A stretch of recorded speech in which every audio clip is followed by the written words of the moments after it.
itti fayyadamni teekinooloojii jireenya guyyuu ilma namaa salphisuu keessatti daran murteessaadha. Jaarraa addunyaan guddina teekinooloojii hubannoo namtolcheen yookaan immoo artificial intelligence'n deeggaramaa jirtu kanatti waggoota jijjiiramaa darban keessatti misooma damee teekinooloojii irratti Itoophiyaan hojjechaa turteen yeroo gabaabaa keessatti milkaa'inni galmeessaa jirtu innisheetivii diijitaal Itoophiyaa galmaan ga'uuf bu'uura cimaa kan kaa'edha. Jijjiirama qabatamaa damee teekinooloojii irratti fiduuf Itoophiyaan giddugala daa'imman umrii ijoollummaa isaaniirraa eegaluun kalaqa hojii teekinooloojii irratti fedhii qaban akka guddifatan gargaaru godambaa saayinsii karaa ammayyaa'aa ta'een ijaarsisuun kan eegalti yoo ta'u, tajaajila giddugalichi gama kanaan kennaa turee fi kennaa jiruun dhaloonni qorannoo fi qo'annoo damee teekinooloojii irratti fedhiin qabu yeroodhaa gara yerootti sadarkaa olaanaatti akka dabalu taasiseera. Godambaan saayinsii diijitaal Itoophiyaa milkeessuu keessatti gahee olaanaa taphachaa jiruun gamatti biyyattiin waggoota darban keessatti dhaabbilee faayinaansii dabalatee kenna tajaajila waajjiraalee mootummaa fi dhuunfaa ammayyeessuuf bu'uuraaleen misoomaa gama damee teekinooloojiitiin hojjetaman bu'aa qabatamaa dinagdee Itoophiyaa irratti jijjiirama fiduu danda'e galmeessuun danda'ameera.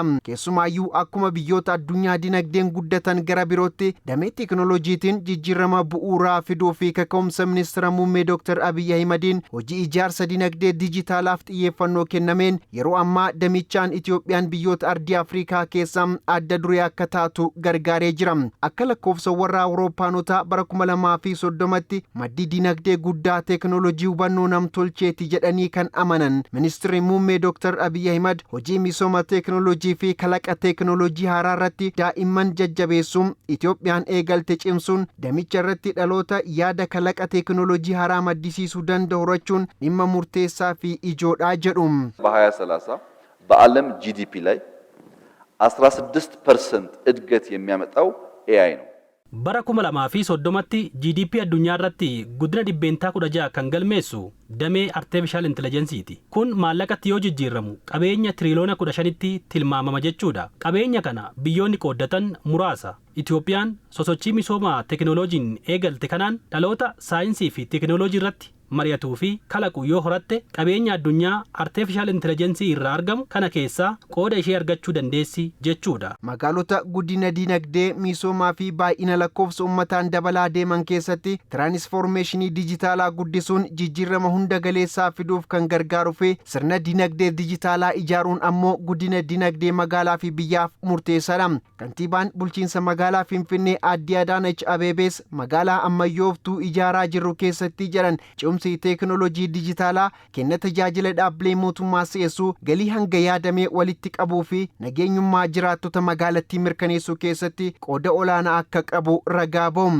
ከተማችንን ስማርት ሲቲ እናደርጋለን ብለን አልመን ስንነሳ magaala keenya smart city goona jennee karoorfannee yeroo kaanu kophaa keenya wanti hojjennu hin jiru. Fakkeenyaaf misooma koriidarii marsaa duraatiin daandii naannoo kiiloomeetira 52 ta'u irratti bu'uuraaleen misoomaa nageenyummaa magaalattii eegsisan kan ijaaraman Instituutii Artificial Intelligence'dhani. Gara fuulduraattis instituuticha waliin ta'uun hojii misoomaa dijitaalaa kan hojjennu ta'a. Itoophiyaan xiyyeeffannaa damee teekinooloojiitiif kenniteen dameewwan kan akka qonnaa, fayyaa, barnootaa fi daldala irratti tajaajila hojii qorannoo fi qo'annoo karaa dijitaalawaan adeemsisuun eegalameera. Hojii dhaabbilee gurguddoo Itoophiyaa dijitaalessuu hanga barattoota gama damee teekinooloojii kanaan leenjisuun gahoomsuu keessatti Instituutiin Artificial Intelligence Itoophiyaa qooda olaanaa taphachaa jira. አሁን አንደኛ ቻሌንጅ የሆነ እየመጣ ያለው የትልቁ መወዳደሪያ አርቲፊሻል ኢንተለጀንስ ወይም ሰው ሰራሽ አስተውሎት ነውና amma addunyaa irratti dhimmi qormaata guddaa fi ulaagaa dorgommii ta'aa dhufee kan jiru damee artificial intelligence yookaan teekinooloojii hubannoo namtolcheeti. Damee kanarratti Itoophiyaan xiyyeeffannoon hojjechuu qabdi jedhamee hojiin gurguddaan dhaabbilee biyya keenyaa irratti hojjetamee jira. Keessumaa qabiinsa ragaa hojii wal qabatee jijjiirama guddaatu dhufe.